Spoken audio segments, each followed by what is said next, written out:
Bueno, buenos días a todos. Bienvenidos al último seminario de este año. Durante el año 2021, desde el Programa de Investigación en Epidemiología del Cáncer y de su programa de formación virtual e Oncología, hemos organizado diversos seminarios para discutir avances o aspectos clave sobre el manejo clínico y prevención de los cánceres asociados al VPH. Hoy hablaremos de avances en la prevención secundaria del cáncer de cuello uterino, con tres ponentes excelentes que nos acercarán a temas de gran actualidad en el cribado. En primer lugar, tendremos a Raquel Ibáñez, que nos hablará del uso de los dispositivos de autotoma para el cribado cervical. Raquel Ibáñez es investigadora del Instituto Catalán de Oncología, con una larga trayectoria en la implementación de la prueba de detección de VPH en los programas de cribado, y que en la actualidad lidera varios proyectos de investigación sobre el uso de automuestra o autotoma. A continuación, también tendremos a Claudia Robles, también investigadora de nuestro equipo y con amplia experiencia en el cribado del cáncer, que a partir de su implicación en un proyecto internacional del que os hablará, el proyecto RISC, en el que participan los principales grupos de investigación de prevención de VPH europeos, nos explicará el marco de trabajo sobre el que se están construyendo las nuevas recomendaciones de cribado, que es el cribado basado en riesgos. Y por último, también tendremos con el honor de contar con la doctora Marta del Pino. Marta del Pino es ginecóloga oncóloga del Hospital Clínic y referente nacional e internacional de patología del tracto inferior y colposcopia. Ella nos presentará las recién publicadas nuevas guías de conducta clínica ante resultados anormales de la EPCC, la Asociación Española de Patología Cervical y Colposcopia, y justamente estas guías han utilizado el manejo clínico o la conducta clínica basada en riesgos como su principio rector. A nivel de organizativo haremos las presentaciones seguidas y mientras tanto os invito a dejar todas vuestras preguntas en el chat específico de preguntas y respuestas o Q&A para los que tenéis la interficie en inglés. Y al final, en la última parte del seminario, abriremos la discusión y comentaremos las preguntas que hayáis ido dejando en el chat. Muchísimas gracias a todos y doy paso a Raquel Ibáñez con su presentación. Raquel, por favor. Gracias, Laia. A ver, voy a compartir. Ah, a ver. ¿Veis la presentación?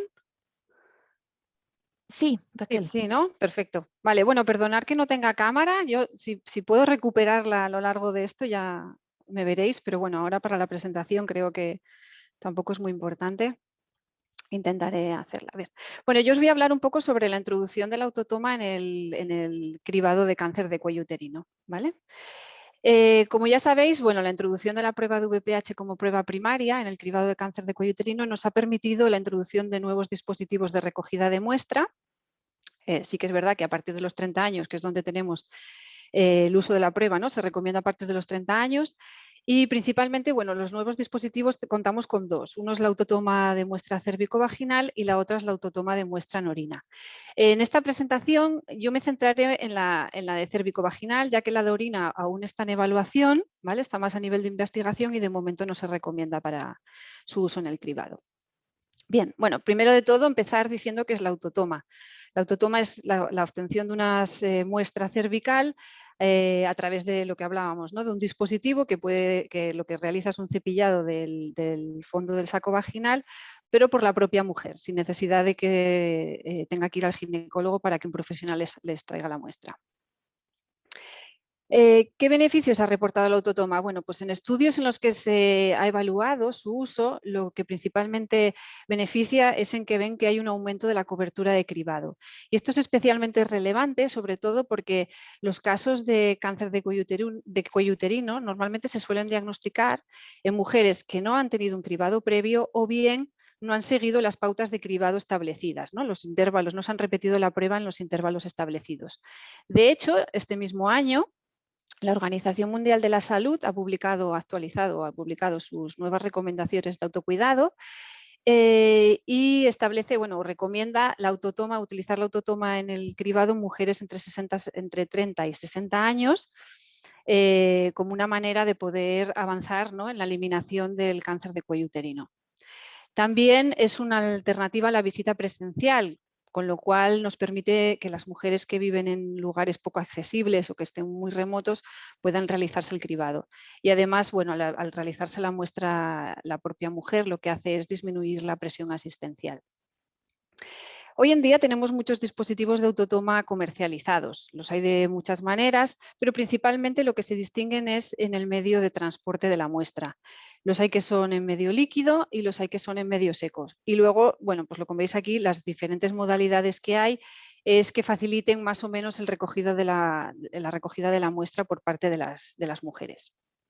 Lo que sí que es importante que tengáis en tener en cuenta es que a la hora de introducir un dispositivo concreto en el cribado, es importante que utilicemos uno que esté validado para su uso en cribado y que esté también validado para la tecnología de detección de papiloma que estemos utilizando.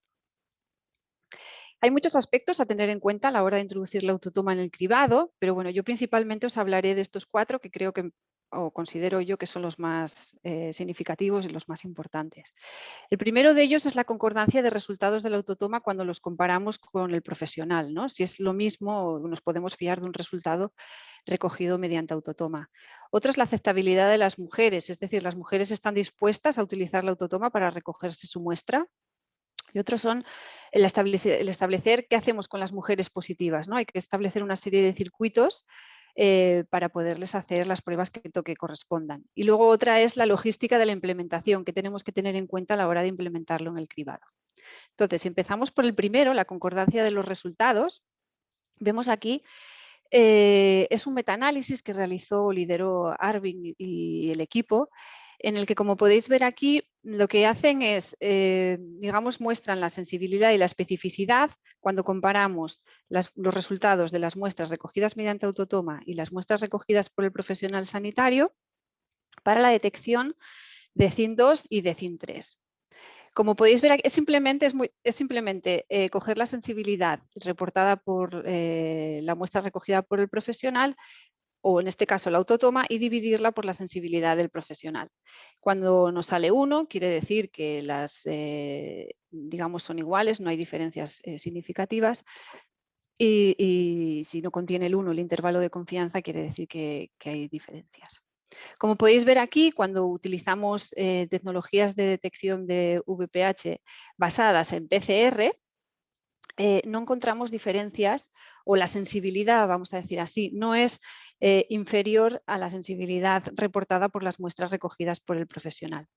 Sin embargo, cuando utilizamos muestras que se basan en amplificación de señal, lo que sí que vemos es que la sensibilidad de las muestras recogidas mediante autotoma es un poquito más baja que las del profesional. En cuanto a la especificidad, como podéis ver aquí, en ambos tipos de tecnología, tanto la amplificación de señal como la PCR, sí que reportan una sensibilidad un poquito más baja que la del profesional, que las muestras recogidas por el profesional. En cuanto a la aceptabilidad, sí que es cierto que normalmente los estudios en los que se ha evaluado la aceptabilidad de la autotoma por parte de las mujeres han tenido unos resultados muy positivos. Las mujeres normalmente tienen una buena aceptación de la autotoma, reportan que generalmente pues, es muy cómodo, les ahorra tiempo, no les provoca dolor, pero sí que es verdad que ya desde el año 2015 la Guía Europea para la Prevención del Cáncer de Cuello Uterino recomendaba realizar ensayos clínicos locales antes de implementar la autotoma, ¿no? A nivel tanto de comunidad como de país. Y también que realicemos análisis de coste-efectividad de la estrategia. Otro punto que teníamos que tener en cuenta es, normalmente, ¿no?, sabemos que es aceptable por las mujeres, podemos tener, en el mejor de los casos, decir, bueno, pues implementamos la autotoma en el cribado y resulta que las mujeres tenemos una devolución tremenda, ¿no? Las mujeres se la hacen la prueba y llegan al laboratorio, las procesa y estupendo. Pero ¿qué pasa con las mujeres positivas? Es muy importante tener una serie de algoritmos de manejo clínico que nos digan qué hacer con estas mujeres y que reciban el seguimiento adecuado. Y además, también contar con que las mujeres negativas, cumplan los intervalos de cribado establecidos. Es decir, no por el hecho de que ahora me hago una autotoma y tengo la prueba negativa, ya no me hago más cribado, sino tengo que volver a repetirme la prueba en el intervalo que esté establecido. Como podéis ver aquí, esto es una tabla de una revisión que se hizo de los ensayos clínicos que estaban publicados en la literatura. Y como podéis ver aquí, de todas las mujeres que resultaron tener una prueba positiva con una muestra recogida mediante autotoma, el 82% hicieron seguimiento, ¿no? Hicieron la prueba del seguimiento que le correspondía. Y estos resultados de seguimiento fueron muy similares a cuando la muestra es recogida por el profesional. Sin embargo, tenemos que tener en cuenta que los ensayos clínicos controlados, ya la palabra lo dice, ¿no? Están muy controlados, son muy estrictos y siguen muy bien las directrices para los cuales se están haciendo.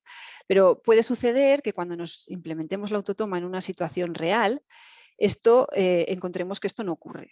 Esto es un caso que, a lo mejor es un poco al otro lado de la balanza, ¿no? Pero es un caso que ocurrió en Argentina tras implementar la autotoma en el cribado. Lo que ocurría era que las mujeres que eran positivas tenían que realizarse una citología, acudir al centro de atención primaria o de salud a que el profesional le recogiera una citología en un plazo no superior a los 120 días. Y como podéis ver aquí, tan solo, una media aproximada de un 25% de las mujeres, y esto visto en diferentes años, tan solo un 25% de las mujeres venía a hacerse seguimiento en los intervalos que estaban establecidos.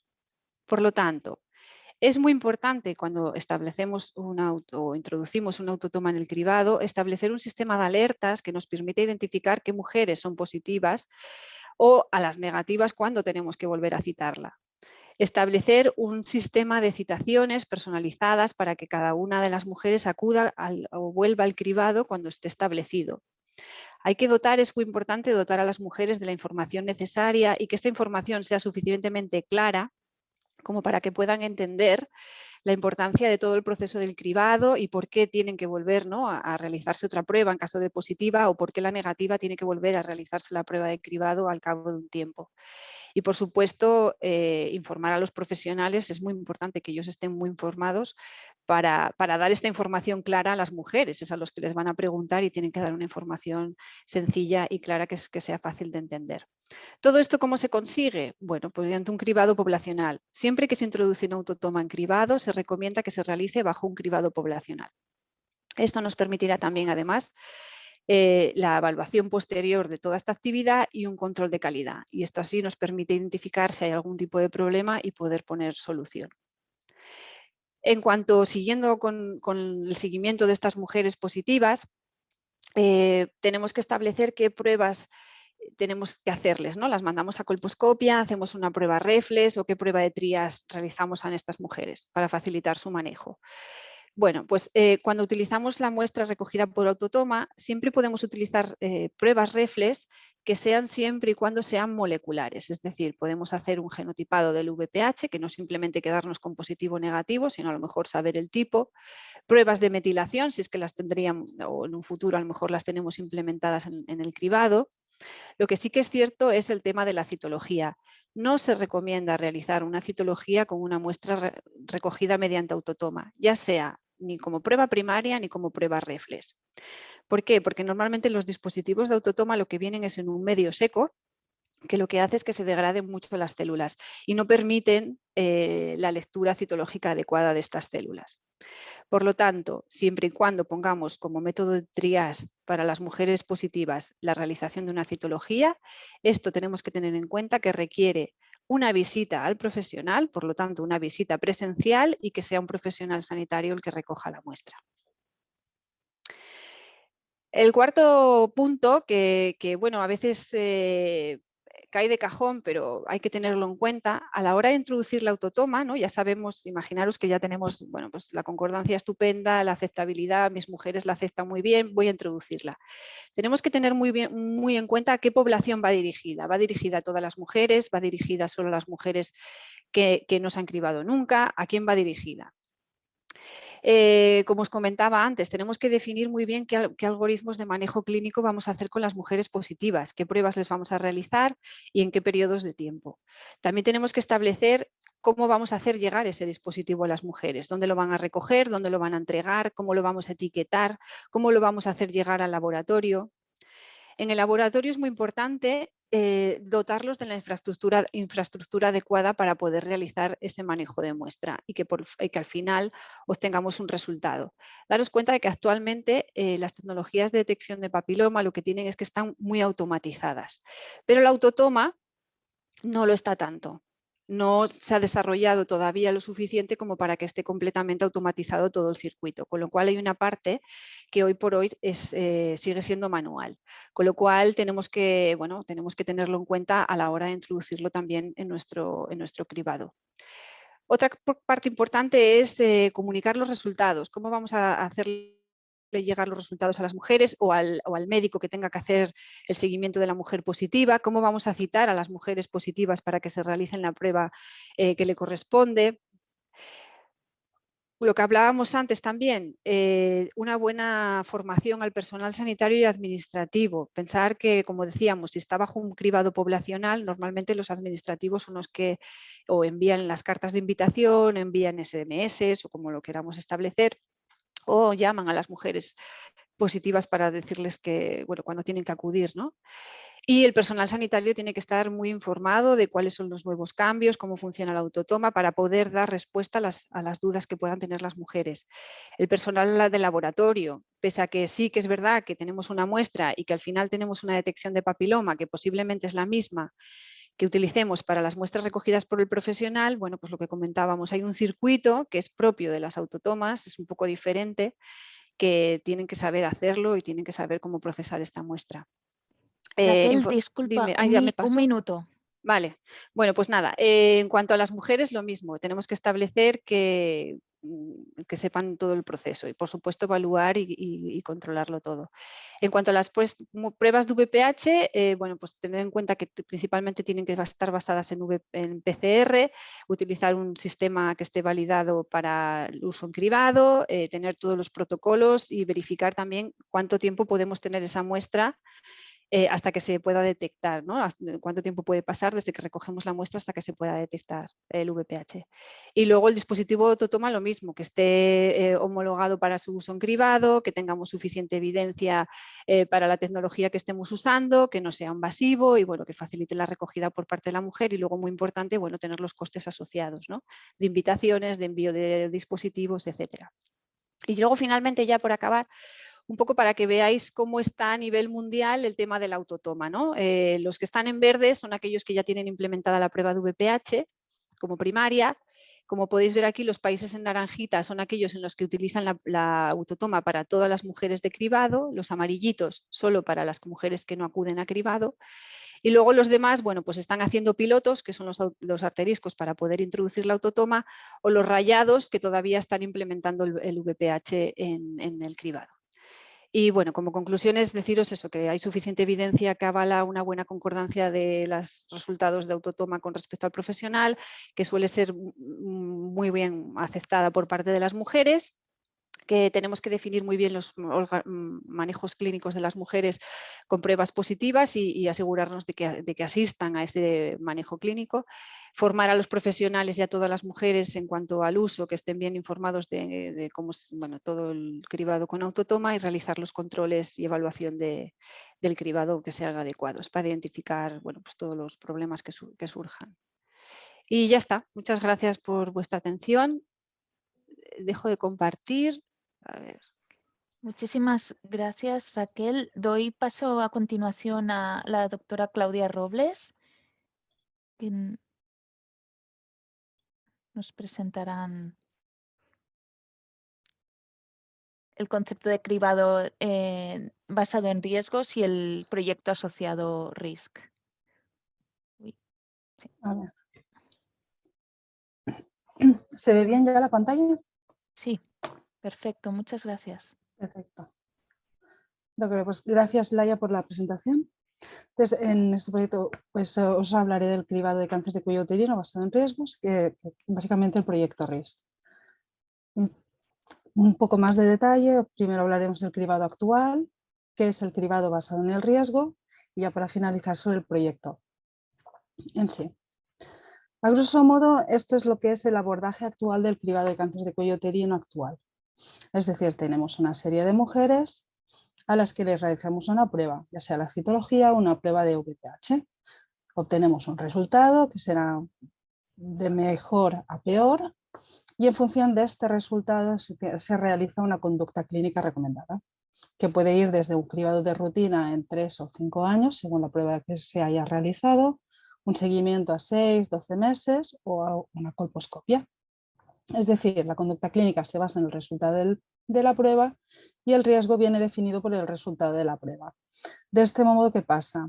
Se realiza lo que se llama el one size fits all, una talla única para todas. Todas las mujeres se consideran exactamente iguales. Todas parten del mismo riesgo. Sin embargo, tenemos datos de que esto no es así. Uy, a ver, me sale la parte de arriba. Sabemos que el riesgo varía según el historial de cribado. Por ejemplo, estos son los datos de ensayos clínicos en los que se ha evaluado la citología versus el VPH y el riesgo relativo de 3 a 5 años de CIN3 o CIN2. Y en lo que se ve claramente es que al comparar el riesgo posterior de una mujer con citología versus uno, con un resultado de citología normal versus un VPH negativo, el riesgo es inferior. Encontramos riesgos que se reducen desde aproximadamente un 40% hasta casi un 80% según el estudio en el que estemos mirando. Con lo cual el hecho de tener un resultado positivo, negativo de citología o de VPH nos está afectando al riesgo. Por otro lado, no solo se trata ya de qué prueba se realiza, sino que ante un resultado de VPH negativo actual, el riesgo varía según si la prueba anterior era un VPH positivo o un VPH negativo. Y estos son los datos en cuanto se comparan. En las mujeres que tenían un VPH positivo previo al VPH actual negativo, se ve que tienen 7 veces más riesgo que las que tenían un VPH negativo. Es decir, la prueba anterior, si positiva o negativa de VPH, afecta al riesgo. Y no solo eso, cuantos más VPHs negativos tenemos en el pasado, menor es el riesgo, tal y como se evidencia en estos datos de la Case Permanente de Estados Unidos. El riesgo de CIN3 y cáncer a 5 años es de aproximadamente, por ejemplo, del 0,01 si tenemos un VPH negativo. Sin embargo, se reduce prácticamente a la mitad si tenemos 2 VPHs negativos y todavía es incluso inferior si tenemos hasta 3 VPHs negativos. Y el mismo comportamiento se observa para el riesgo de cáncer posterior. Por lo cual ya vemos que las mujeres tienen diferentes riesgos según sea su historial de cribado previo. Sin embargo, no es solo el historial de cribado previo. El estado vacunal obviamente también afecta. Estos son datos realizados en Holanda y en los que ha calculado el riesgo de CIN3 a lo largo de la vida, según la vacuna que se ha administrado. Entonces, tenemos un riesgo de 4 cuando no hay vacunación. Sin embargo, cuando en niñas o mujeres que se han vacunado con la bivalente o la tetravalente, el riesgo disminuye un 50% de tener CIN3 a lo largo de la vida. Si tratamos la bivalente con la protección cruzada, este riesgo disminuye en un 70%. Y con la vacuna no navalente todavía disminuye hasta casi el 90%. Por lo tanto, este es el nuevo abordaje con el que queremos llegar al tema cuando hablamos de riesgo de cribado basado en riesgo.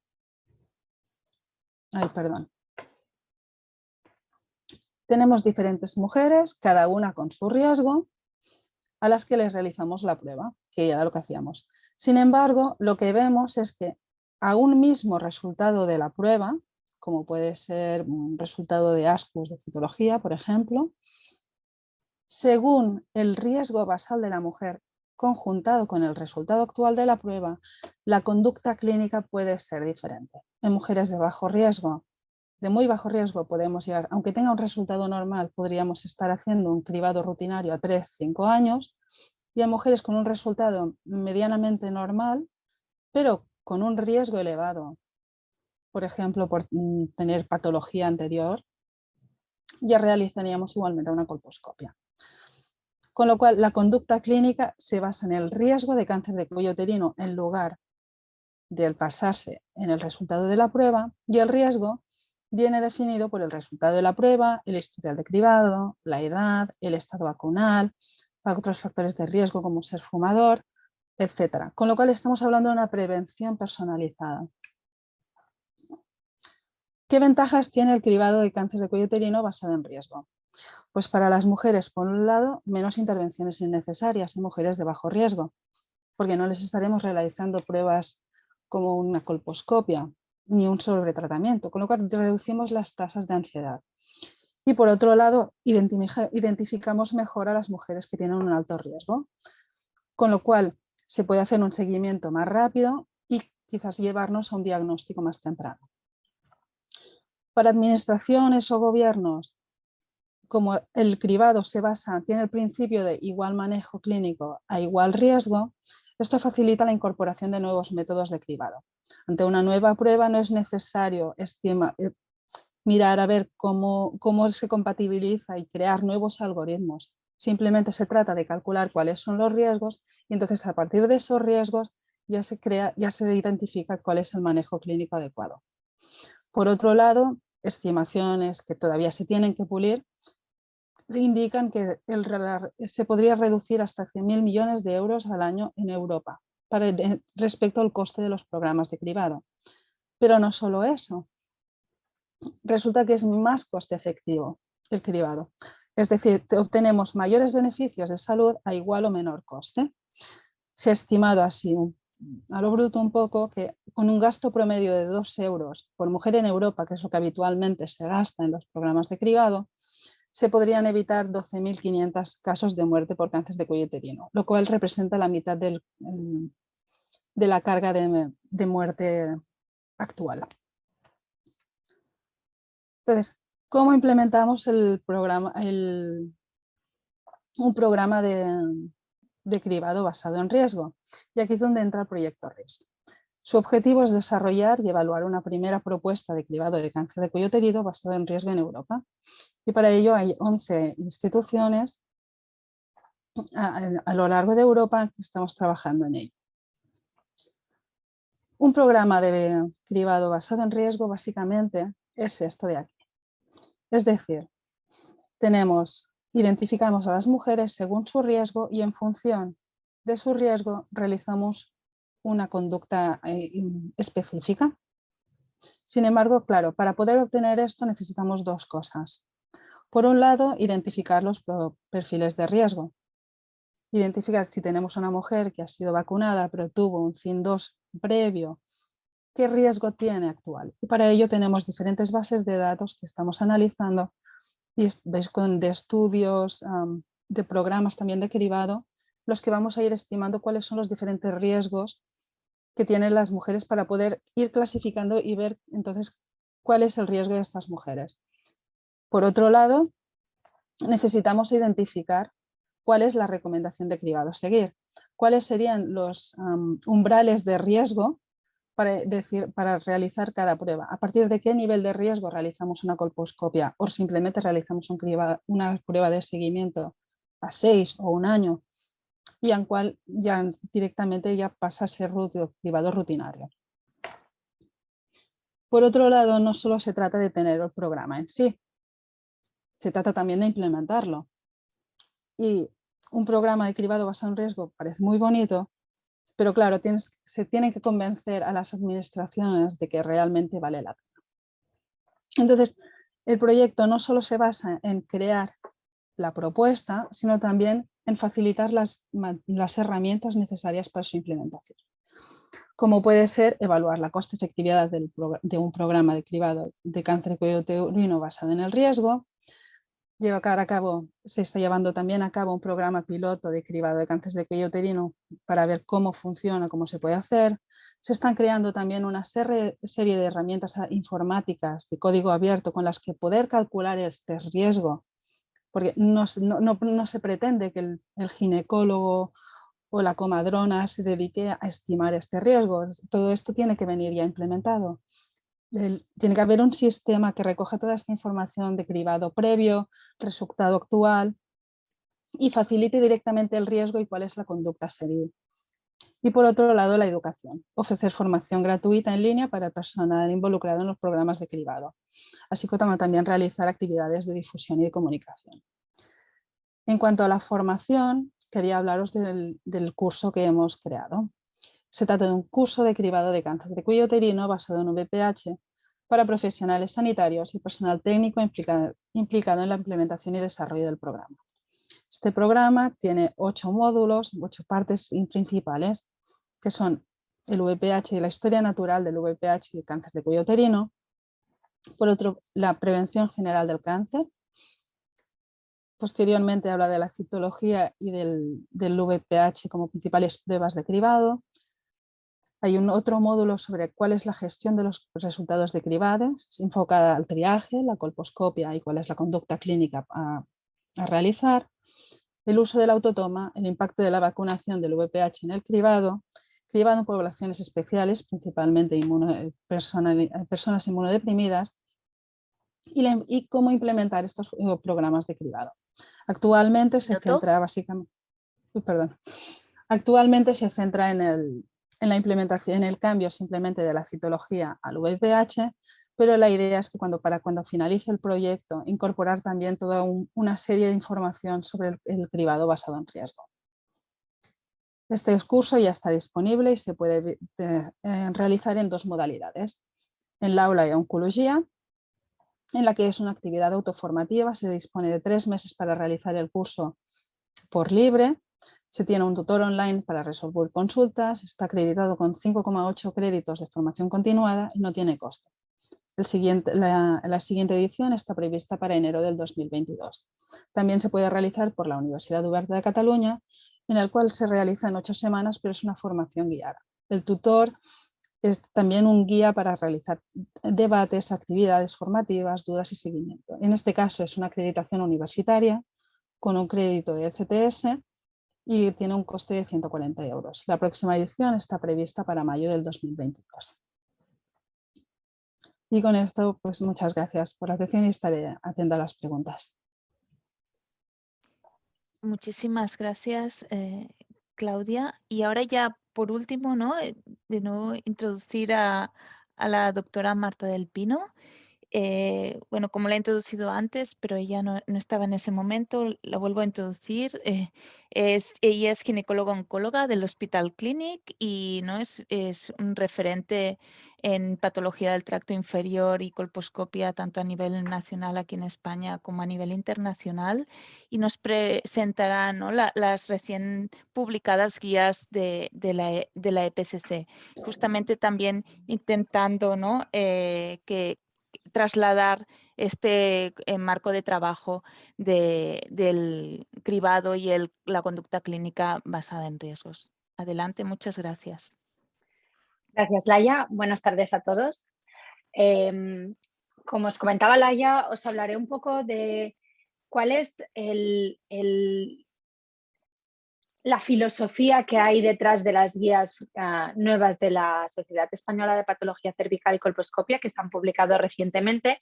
Un poquito esta filosofía detrás de las guías nos la ha adelantado Claudia, pero veréis un poquito el efecto práctico de todo este cribado basado en riesgo que tiene sobre las guías. Mirad, este cambio ya se gestaba desde hace años y yo pienso que esta diapositiva resume muy bien esta necesidad de cambio, porque veíamos que desde el 2007 no disminuía a nivel mundial prácticamente la mortalidad por cáncer de cuello de útero y desde el 2009 prácticamente no había disminuido la incidencia. Y esto es un Twitter que publicó, imaginaros, en 2014 el National Cancer Institute, pues nos empujaba a cambiar pues todo este cribado del cáncer de cuello de útero, porque con las herramientas que disponíamos y con lo que ya conocíamos, realmente podíamos hacerlo mejor. ¿Y por qué estas limitaciones? ¿Por qué parecía que habíamos tocado este techo de cristal? Pues probablemente hay varios motivos, pero 3 de los fundamentales serían, primero, que en gran parte de los países estamos utilizando un cribado oportunista, menos en el hemisferio norte y por no hablar de pues, un montón de países que no tienen cribado, pero en todo caso en aquellos países en los que sí había un cribado, pues este era mayoritariamente oportunista. Este es un tema aparte y un tema de debate completo para el que podríamos dedicar toda una sesión. Por otra parte, estábamos basando el cribado en una prueba con una sensibilidad subóptima, como es la citología, y ya desde hace años teníamos publicados varios trabajos que mostraban de forma incontestable que la prueba del virus del papiloma humano era superior a la citología en la detección precoz del cáncer de cuello de útero o en la detección de la lesión preneoplásica. Y es por esto que ya desde años pues prácticamente todas las sociedades científicas y la Organización Mundial de la Salud recomendaban realizar un cribado basado en la prueba del virus del papiloma humano. Y en esta línea han ido también los objetivos de la Organización Mundial de la Salud, estos objetivos a alcanzar en el 2030 para poder eliminar el cáncer de cuello de útero. Y uno de estos objetivos es precisamente cribar al 70% de las mujeres con una prueba altamente sensible. Estamos refiriéndonos a las pruebas de detección del virus del papiloma humano. ¿Qué es lo que ocurre? Que cambiar una prueba por la otra, cambiar la citología por la prueba de detección del virus del papiloma humano, no es tan sencillo como puede parecer. No es simplemente un cambio de una por la otra, sino que nos cambia completamente la estructura del cribado. La ventaja de una prueba del virus del papiloma humano es que un resultado negativo nos descarta con gran seguridad, nos lo comentaba también Claudia, ¿no? La posibilidad de tener o desarrollar a corto o medio plazo una lesión premaligna o un cáncer de cuello de útero. Sin embargo, sabemos que la mayoría de mujeres con una prueba positiva no van a desarrollar un cáncer. Entonces, ¿qué es lo que tenemos que incluir en este cribado basado en la prueba del virus del papiloma humano? Pues tenemos que introducir un nuevo escalón que nos permita identificar de entre todas las mujeres con una infección por un virus, cuáles de ellas realmente tienen un riesgo elevado de tener una lesión premaligna y que son las que se van a beneficiar pues, de un seguimiento más estricto o de una realización de una serie de pruebas, como por ejemplo una colposcopia. Y esto nos lleva a la siguiente pata. Nos lo ha comentado también Claudia, basando el cribado en unos resultados, en los resultados de la citología. Esto convertía el cribado en un cribado transversal en el que medíamos a las pacientes según la citología era normal o anormal, y si la citología era normal, la derivábamos a colposcopia. Esto tenía varias implicaciones. Por un lado, llegaban a colposcopia mujeres con riesgos extremadamente diferentes de tener una lesión premaligna, porque no es lo mismo el riesgo de tener una lesión premaligna en una mujer con una citología de LSIL que en una mujer con una citología de HSIL, por ejemplo. Pero no solo esto, sino que además sabemos también que esto obligaba de alguna manera a realizar conductas diferentes en mujeres que tenían riesgos similares. Me explico.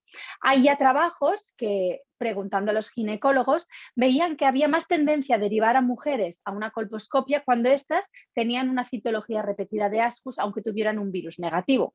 Y esto no ocurre en mujeres que tenían una citología negativa. Sin embargo, ambos resultados representan un riesgo similar de tener o desarrollar una lesión premaligna, con lo que no tenía mucho sentido actuar diferente frente a mujeres con un mismo riesgo.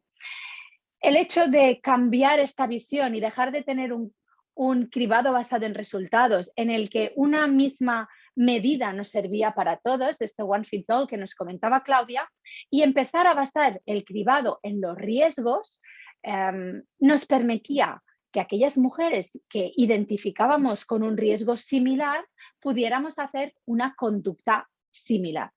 Y esto, pues evidentemente, como podemos ver, tiene muchísima más lógica. Disculpad.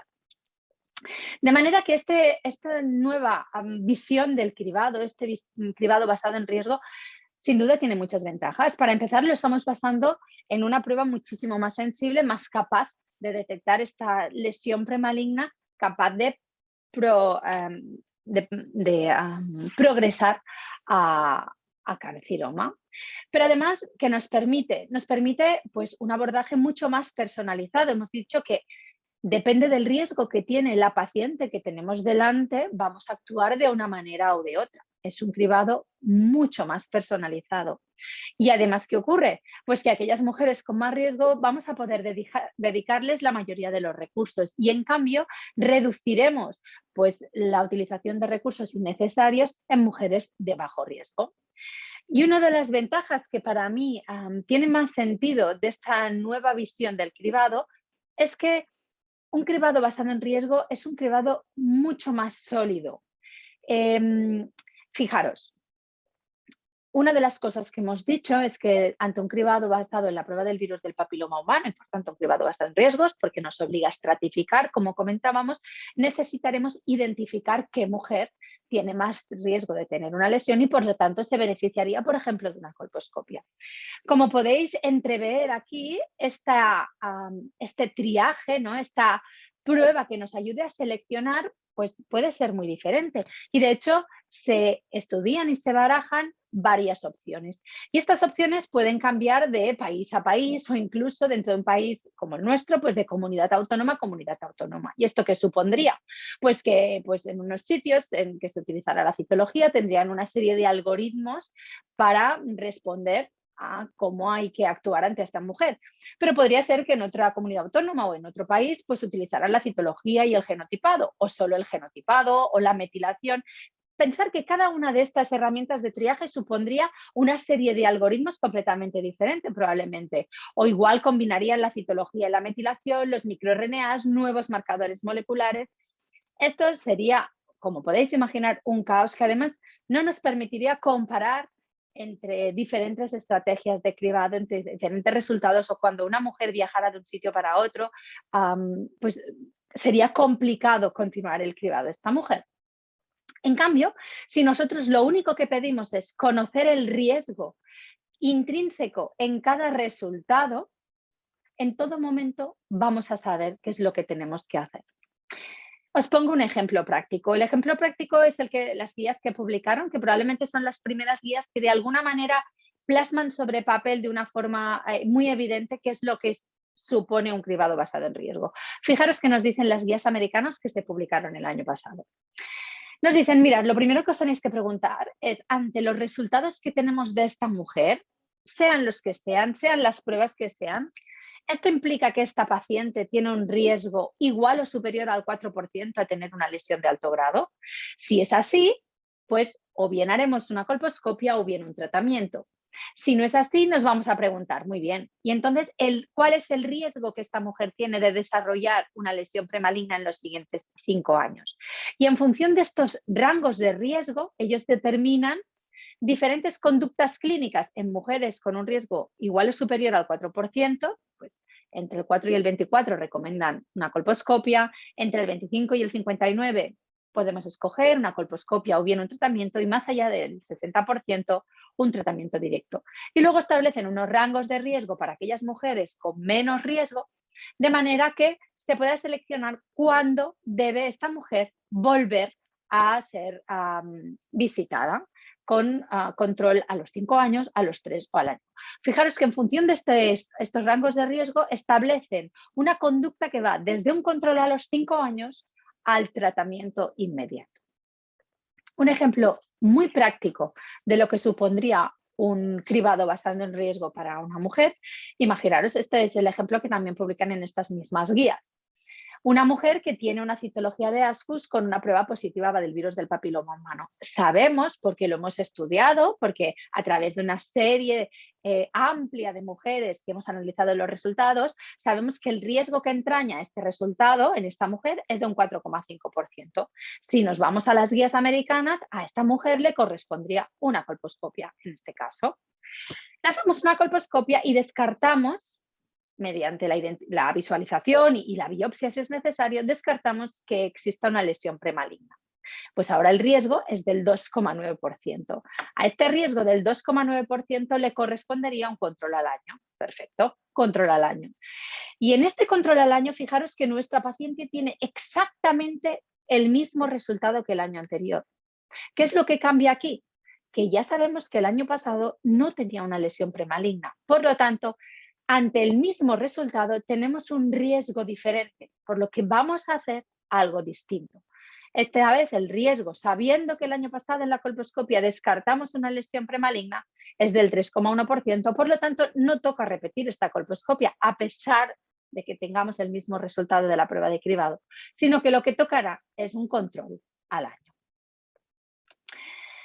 Nos lo comentaba también un poco Claudia, las ventajas de este tipo de cribado. Pero estas ventajas no son gratuitas, van acompañadas de una serie de retos o dificultades que al menos a corto plazo van a dificultar o van a aumentar la complejidad de la implementación. Vamos a ir viendo, desgranando un poco estos retos que tiene el cribado basado en riesgo. Básicamente yo lo resumiría en 3. El decidir unos puntos de corte, el decidir la estrategia de triaje y el contemplar unos moduladores de riesgo que nos van a modificar el riesgo de nuestra paciente a pesar de los resultados que tengamos de las pruebas de cribado. ¿Qué pasa con los puntos de corte? Los puntos de corte tienen sentido cuando nos determinan conductas diferentes. Vamos a tener que decidir a partir de qué riesgo nosotros vamos a hacer una colposcopia, a partir de qué riesgo vamos a realizar un control a corto plazo o vamos a derivar a la mujer para la siguiente ronda de cribado. Estos riesgos no son unánimes, no están acordados a nivel mundial o a nivel europeo en absoluto. Una regla no escrita, ¿no? Un poco hasta ahora las estrategias de cribado que teníamos a nivel de Europa, pues básicamente lo que contemplábamos era que derivábamos a las pacientes a colposcopia cuando las pruebas nos daban un resultado de riesgo de tener o desarrollar a muy corto plazo una lesión premaligna superior o igual al 10%. Cuando este riesgo estaba entre el 1 y el 10%, se recomendaba un seguimiento anual y si era menos del 1%, pues un seguimiento, la mujer era referida para la siguiente ronda de cribado. Fijaros que los americanos utilizan riesgos completamente diferentes y hablan de este 4% que comentábamos. ¿Y qué hemos hecho en las guías nuevas? Pues hemos establecido este riesgo alrededor del 5%, que sería un poco el benchmark del ASCUS con una prueba del virus del papiloma humano positivo, que es lo que utilizamos ya para hacer la colposcopia. ¿Qué sabemos sobre las estrategias de triaje? Pues un poco este es el pastel que ahora estamos decidiendo cómo gestionar. Las más utilizadas han sido pues la citología y el genotipado 16-18, sobre los cuales tenemos informaciones de riesgo, pero pues están estudiando otras estrategias como la tinción dual, el ARN mensajero o bien la metilación. Y hay otras muchas en marcha, microRNAs, etcétera, etcétera. Y otro punto interesante es los moduladores de riesgo. ¿Qué moduladores se contemplan en las guías actuales de la Sociedad Española de Patología Cervical y Colposcopia? Básicamente los que ya conocemos el riesgo. El genotipado, ¿no? A un genotipo 16-18 lo vamos a derivar siempre a colposcopia y si no conocemos el genotipado, pues en función de la citología, pues haremos o no colposcopia. Esto, como veis aquí, está contemplado ya en las guías actuales de cribado de la EPCC. Otro modulador de riesgo sería pues el cribado previo de esta mujer, siempre que este cribado conste de una prueba del virus del papiloma humano, no si se ha realizado exclusivamente con citología. Así, si derivábamos a colposcopia a las mujeres con un LSI, el virus positivo, ahora no lo haremos si tenemos la información de que el cribado previo tenía una prueba para el virus del papiloma humano negativo. Y de nuevo, este conocimiento del cribado previo se contempla en las guías actuales.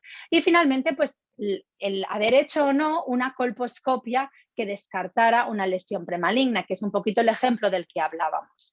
De nuevo os muestro los algoritmos de las guías, que son un poco más complejos que los anteriores, hay que desgranarlos poquito a poco, que contemplan el haber hecho o no esta colposcopia previa. Y una cosa importante en este cribado basado en riesgo también es la colposcopia. Esto no lo contemplan las guías americanas, que derivan directamente a tratamiento, la posibilidad de hacer un tratamiento directo a mujeres con un riesgo superior al 25% de tener una lesión premaligna. Está aceptado este expedited treatment, pero sin embargo nosotros sabemos que la valoración colposcópica pues, nos da una información de riesgo. Fijaros, en mujeres, estos son datos nuestros, con una citología de alto grado y una infección por 16-18, en función de la colposcopia, si esta era normal, eran cambios grado 1 o cambios grado 2, cómo se modifica el riesgo de tener una lesión premaligna.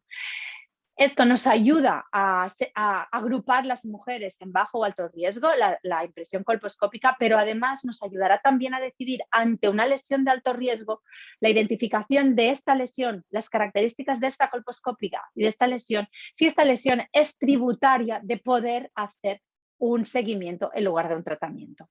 Y termino ya la presentación.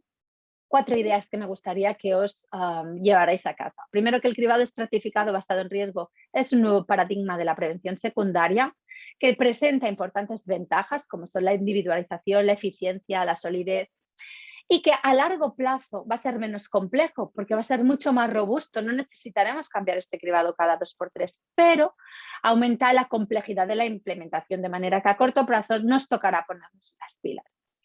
Debemos decidir los puntos de corte para cada conducta clínica, que esto se ha establecido en las nuevas guías. Hay que establecer las estrategias de triaje. Se están utilizando las pruebas para las cuales tenemos conocimiento de riesgo, pero esto puede modificarse en un futuro próximo.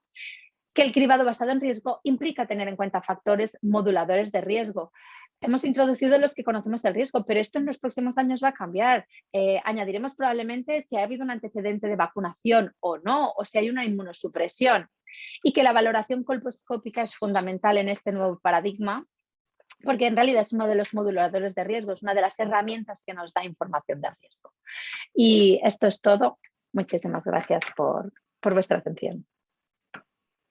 Bueno, muchísimas gracias a las 3 ponentes. Han sido unas presentaciones excelentes. Si os parece, abrimos los micros. Y bueno, vamos un poco cortos de tiempo, pero creo que tenemos 5 minutos hasta las 7. Si los que se puedan quedar podemos alargarlos si a todo el mundo le parece bien 5 minutos más. Y bueno, en el panel de preguntas y respuestas ya han aparecido varias preguntas y una... Voy a empezar por la última porque un poco va a relación justamente con las 2 últimas presentaciones y para no perder el hilo. ¿Qué pregunta? María Abad Benítez. Hola, además de las guías actualizadas de este año de la EPCC, ¿está disponible también la aplicación de solo los algoritmos? Gracias. Quiero un poco introducir el tema de los algoritmos, los riesgos que ha ido saliendo y que pudierais comentar un poco, tanto Marta como Claudia, vuestra visión, ¿no? De cómo llevamos esto a la práctica real clínica, todo este concepto. Bueno, sobre la app que pregunta María, solo comentar que somos conscientes de que ha aumentado la complejidad de los algoritmos, la complejidad y el número, y estamos trabajando en ello. Yo pienso que lo vamos a tener de cara al 2022. Desde la EPCC se está trabajando activamente en tener los algoritmos a punto lo antes posible. De momento, están solo disponibles las guías. Yo os animo a leerlas porque pienso que entender estas guías y este concepto de riesgo, que también nos comentaba muy bien Claudia, es fundamental para entender lo que hacemos. Si no sabemos lo que hacemos, por mucho que nos ayudemos de una app, no vamos a poder nunca aproximarnos a los pacientes como realmente queremos y a beneficiarlos como queremos. Así que yo os animo a leeros las guías y la app la tendremos pronto disponibles. Vale. Bueno, entiendo que María Abad se refería a una app específica de la EPCC. Simplemente comentar que dentro del proyecto se ha desarrollado una app móvil para que las propias participantes incluyan allí su historial. En casos, por ejemplo, como en España, que tenemos un cribado que en muchos casos también es privado, y no se dispone entonces directamente desde la sanidad pública del resultado, entonces para que la mujer lo incluya. Y de todos modos también se está trabajando en un propio software y que sea de acceso libre para integrarlo dentro de los programas de cribado y facilitar el manejo de estas mujeres, ya sea por ejemplo, cómo calcular directamente el riesgo. Sin embargo, hay que tener en cuenta la dificultad que conlleva integrar estos softwares, estas plataformas externas dentro de los propios sistemas informáticos del sistema de salud. Sí, muchísimas gracias. En relación a esto también, ¿no? Os quería preguntar, Marta y Claudio, porque un poco las guías de la EPCC, a pesar de tener detrás, ¿no? Están fundamentadas en todos los riesgos, al final los algoritmos son clínicos y están basados en resultados, ¿no? ¿Creéis que será posible en un futuro, ¿no? Que uno entre, ¿no? en estas aplicaciones, ¿no? Como ya se puede hacer con las guías americanas, ¿no? Los distintos antecedentes, el perfil de la persona y que te calcule y tener una estimación concreta de riesgo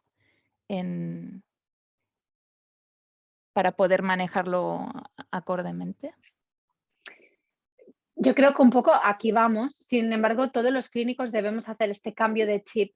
Efectivamente, como dices, Laia, los algoritmos de la EPCC no dejan de traducir los riesgos a resultados, que por eso al final son tan laboriosos y hay tal número, porque se han contemplado todos los detalles y acaban saliendo muchísimos algoritmos, y esto es lo que al final asusta al clínico cuando ve las guías, porque se ha intentado hacer esta traducción de riesgos. Para ir entrando poco a poco, pienso que hay que hacer un ejercicio por parte de los médicos que nos dedicamos a la prevención secundaria. Hay que hacer un esfuerzo para trasladar o para empezar a empaparnos de este concepto de riesgo y empezar a manejar con los riesgos. Yo creo que un poquito a lo que vamos es precisamente a lo que tú comentas. Una vez tengamos entendido y interiorizados estos riesgos y tengamos conocidos los riesgos, que este es nuestro caballo de batalla, ¿no? También saber qué riesgo le corresponde si una mujer se ha vacunado o no se ha vacunado, cómo se modifica esto en función del cribado anterior, o si había tenido un virus antes o no de la vacuna, o si lo ha eliminado o no lo ha eliminado. Claro, todo esto también nos falta por conocer, pero yo creo que un poco el objetivo que hay allí en el horizonte es precisamente disponer un poco de esta app que de forma objetiva, ¿no?, nos diga el riesgo de la paciente y nosotros podamos decidir cuál es la mejor conducta. Muchísimas gracias. Y hay una pregunta que es muy concreta de Gerardo Bahamón, que dice, ¿hasta qué edad se realiza seguimiento con test ADN-VPH a pacientes con antecedente de histerectomía por lesión premaligna de cérvix? Si la histerectomía se ha hecho por una lesión o se ha hallado una lesión, se ha hecho por miomas, pero se ha hallado un FIN2, se realiza un cribado exactamente igual que si se hubiera hecho una conización, con el mismo criterio. La única diferencia es cuando haces una histerectomía en la que no hay ninguna lesión premaligna, y en este caso hacer un cribado de vagina, del cáncer de vagina, esto no existe, y por eso se insiste mucho en que si la histerectomía se ha hecho por una causa no relacionada con el virus del papiloma humano, hay que parar el cribado, y si no, hay que continuarlo igual que si hubiera hecho una conización en lugar de una histerectomía, por ejemplo. Perfecto.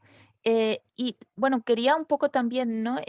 Comentar sobre la autotoma, ¿no? Que creo que también va a ser una de las grandes, ¿no?, cambios y grandes innovaciones que vamos a ver en los próximos años.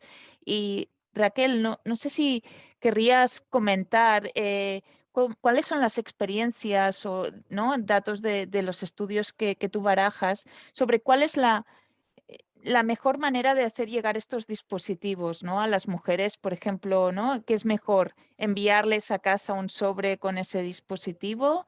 ¿Que las mujeres lo vayan a recoger ese dispositivo a los centros de salud? ¿Cuál es tu visión al respecto?